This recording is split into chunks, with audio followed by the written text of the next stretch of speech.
Episode 4 of Parenthood is called Freshwater, and this episode opens up in the Amazon. Here we see Amazon river turtles. I think they're the same species that pop up in the Americas, and it's a kind of similar sequence.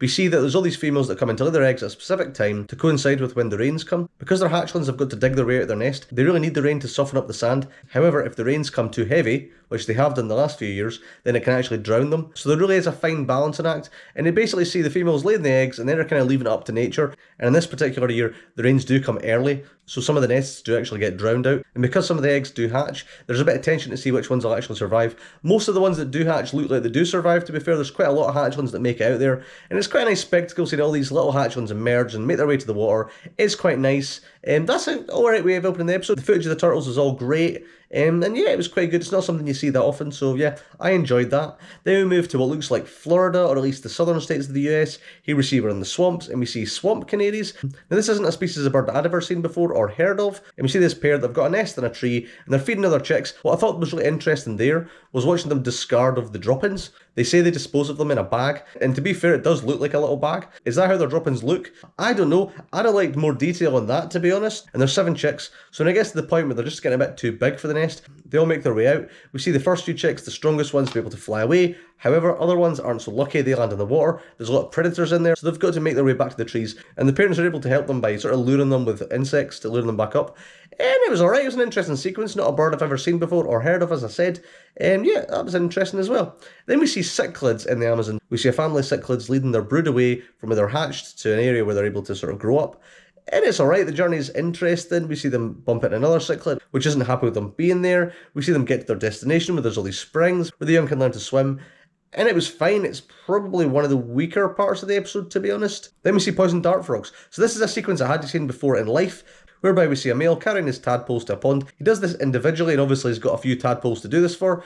And we see that he's going to various places where the conditions aren't quite right. Obviously it's a balancing act to find the best place to put them.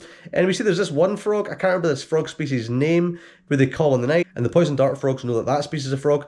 Generally speaking, their pools are quite good for their tadpoles. He finds their pond and drops his tadpole in. We see him climbing the trees to get there, and it isn't a lot of finality to that. We basically kind of just end when he's getting up there.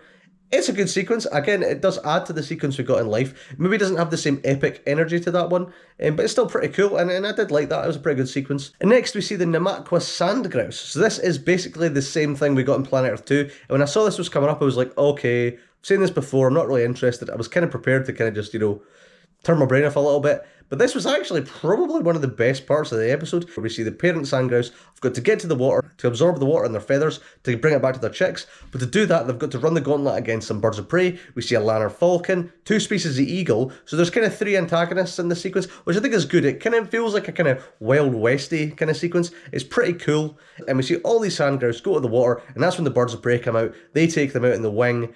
And it's interesting because you see the parents are kind of in a much more disadvantaged position because they can't just land in the water and fly away again. They've got to be there for quite a notable period of time to get enough water for their chicks. So we see the parents waiting for the falcon and the eagle to finish what they're doing before going to the water, but they forget that last eagle, and that eagle comes in, and the footage is pretty great. We see it almost sneaking up on the grouse. It doesn't look like they've seen it. As I've said in previous episodes, and not just for this series, I was kind of like, is there going to be tension here? But to be fair, there absolutely was.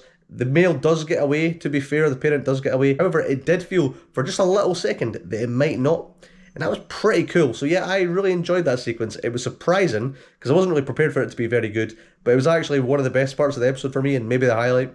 Then we go to the tree goby. We see this male, he's trying to build a nursery to attract females to lay their eggs in his bit. However, there's a flood, and he gets washed downstream, and he's got to make his way all the way back up. It's a bit of a pain in the arse for him. He gets back, the pond's unrecognisable, and he's got to basically rebuild from what he started. It isn't portrayed as being that bad. It is obviously a negative impact of climate change and things that we're doing, but it doesn't really hammer home how bad it is. It kind of makes it seem like an inconvenience, though it obviously is pretty devastating because, the amount of energy that fish is wasted, not only building its nursery, but also getting back from downstream. Then we see lily trotters, where we basically just follow a male. He's trying to find the best place to bring his chick up, and he finds a place that's pretty good. However, it soon gets overrun by caterpillars. There's no real explanation given as to why there's so many caterpillars there. Part of me wants to say it's climate change, however, they never say that, so I don't know if there's any human impacts here. Maybe this is just a freak thing that happens every now and again. I don't know. There's no predators there for them, so they do eat everything. So you do see the devastation they cause, and the male's got to bring his chick to an area where there's some lilies. There's not a lot left, but there's enough there to kind of do it for now. But I feel like because maybe they didn't really know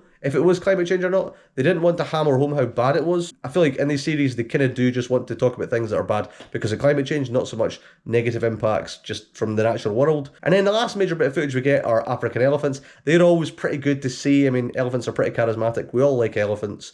And here we see a family of elephants, they're going to the water, there's not a lot of water left, so this is one of the few areas where the matriarch knows she can get a drink. There's also a lot of people there with their cattle, not ideal for them, but they're kind of able to, avoid them. Then there's this flash flood, which is a bit of a pain for the humans, because they've got to drag their cattle out. We see some of the cattle might not make it, but we don't really focus on them, This is an elephant sequence, we don't really care about the cows here. But we see the elephants, they've got to cross the stream because they're on the wrong side, they're on the side where there isn't a lot of grazing. However, there's a lot of calves there. There's quite a lot of calves actually, more than I've seen in a lot of elephant families. But we see them cross the river. It's kind of alright to start with, however, as they get into the middle and the other end, the current's a lot faster and they end up having to turn back. It's interesting watching the females actually use their bodies as shields for the calf. And there is one calf that looks like it might get washed downstream, and it's kind of similar to the sand grouse, because while at the end of the day, the calves are fine, they get back to the other side, there's no real danger in the end.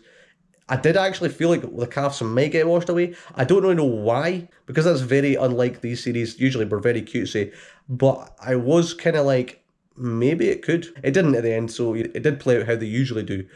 But it was really good, and the fact that I did feel there was some tension there, says a lot, I think. That was pretty good. It's a pretty good way of ending the episode. And the diaries is all about the people following the elephants. Again, kind of like the conservation. Again, we talk about the human-wildlife conflict. How the elephants can't really get to areas they'd normally get to go to because there's humans there. And we see a dead elephant in the mourning process the elephants go through. That's all interesting. And so yeah, that was good as well. I like that. They did highlight how bad flooding is across the world, not just here in Africa, also around the other places they tried to film, not just for this episode. And it does show that flooding's become more of an issue, as we know from, the news. So yeah, this episode is good. It's not as good as the last one. I feel like, apart from the last one, all the episodes have just kind of been alright, with the occasional really good bit in it. For this one, the highlights for me were the sand grouse and the elephants, I think. Everything else was just kind of alright, I think. But still some surprising stuff in there, so that was alright. So yeah, let me know in the comments below what your highlights were they the same as mine? If you thought this series has also been just kind of alright so far, let me know. And yeah, as ever, feel free to like, comment and subscribe, or don't if you don't want to, it's perfectly fine. Next week, I'll be doing the last episode, which is all about jungles or forests by the looks of things. So look forward to that. And yeah, I'll see you next week, and goodbye.